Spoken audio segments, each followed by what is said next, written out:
lupa'y para akong inaalon at nalulunod sa batikos ng mundo, sa kung ano lamang kaya ko.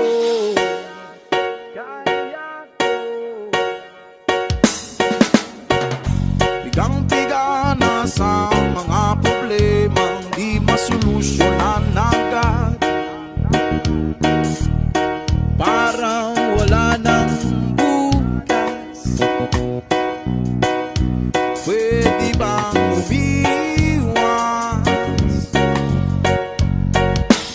Hinahanap ang sarili, ngunit di nakakayanin sa ligaw na dinadaanan ko.